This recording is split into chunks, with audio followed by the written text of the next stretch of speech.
Okay, so I just want to touch base on how to take images of your artwork. This is really important for this course because you will have to take many images of your work.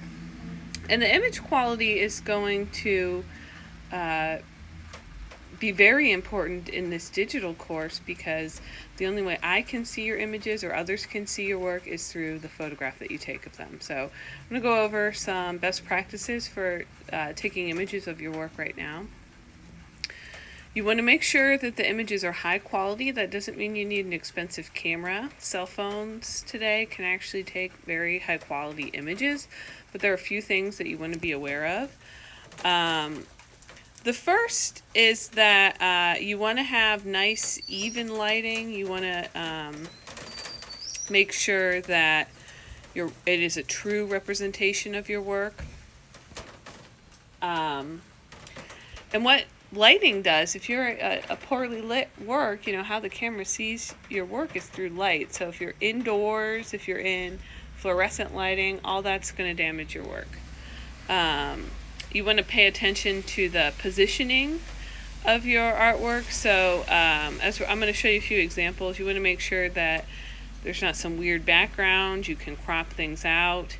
You want to make sure that you're have something very neutral in the background behind it, or your finger or anything isn't in the way. Like I said, with lighting, you want to use bright, indirect natural lighting, so somewhere in the shadow, not in direct sunlight. I'm going to show you really quickly that now. It's a little rainy today, which is actually very nice lighting because it's indirect. You want to make sure there are no shadows concealing any parts of the piece, so there's no problem with contrast. Do not use a flash. A flash creates a hot spot. It can also take away the details of your work.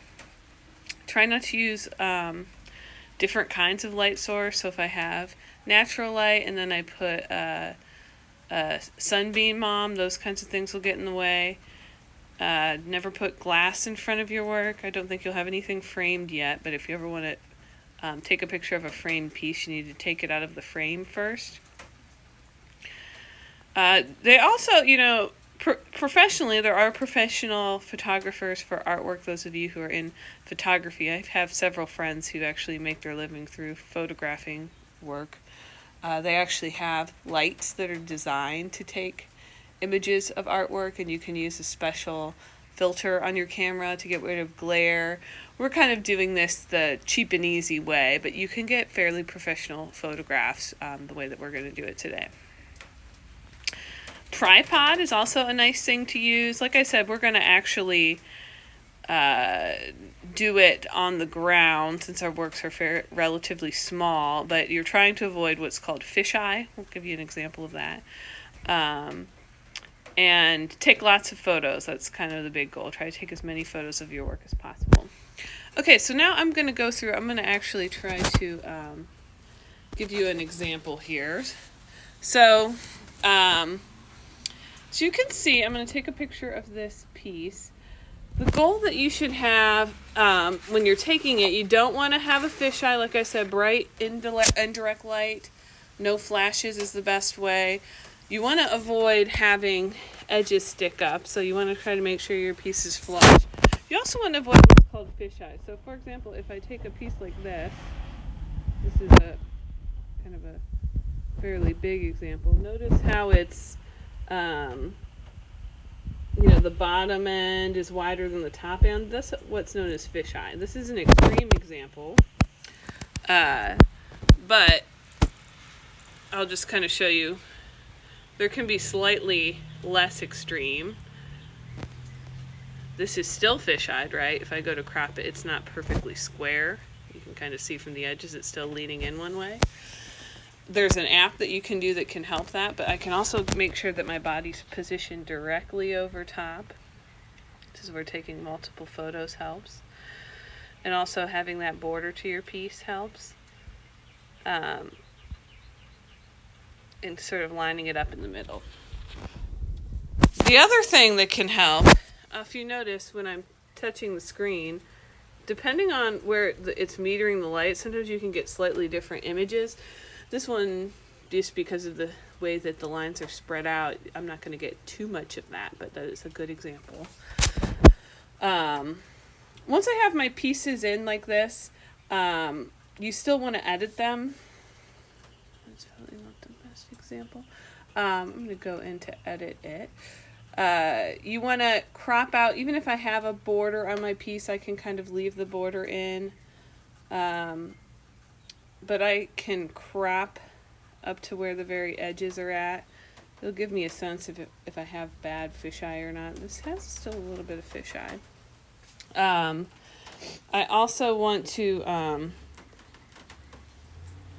make sure I edit so that my background actually looks white. Right now it's still a little bit grayish, so if I go into my settings, altering the exposure a little bit, I don't want to do so much so it's unnatural, but sometimes just lightening up and sort of making sure all my settings make it seem exact to what the piece is. I maybe need to come back a little bit more on this. And making sure it's truly representative of the piece, I can go in and kind of finesse the colors and the contrast a little bit. When you turn in your work, oftentimes I might tell you need to edit it a little bit. So make sure you kind of make sure it's true to your piece. Another handy, I'm going to go back here. There's also another handy app. It's known as PhotoScan. There's several versions of this. This is a free version that Google has. It's available for Macs or Android phones. The nice part about the PhotoScan is that it's going to take away any fisheye or glare that you have. So you position your piece entirely within the frame, and then you're going to go follow the steps. You go from each circle to the next, and making sure you're not moving around too much. So it takes 4 pictures and then it edits them together. Notice it's nice and flat. I can also adjust the corners of the piece, but it creates a nice flat even image that's very representative. This works better with some images than others, but it oftentimes is one of the best ways to make sure you get a nice flat representation of your piece. So I would suggest you try downloading one of those apps to help you take images of your work. If you have other questions about this, be sure to let me know. Like I said, it's very important you take good images of your work so it's representative of your work. And then at the end of the semester, your final project is a portfolio of all your works from the semester. So you want to make sure that you have professional quality images on your website portfolio at the end of the semester. All right, thank you.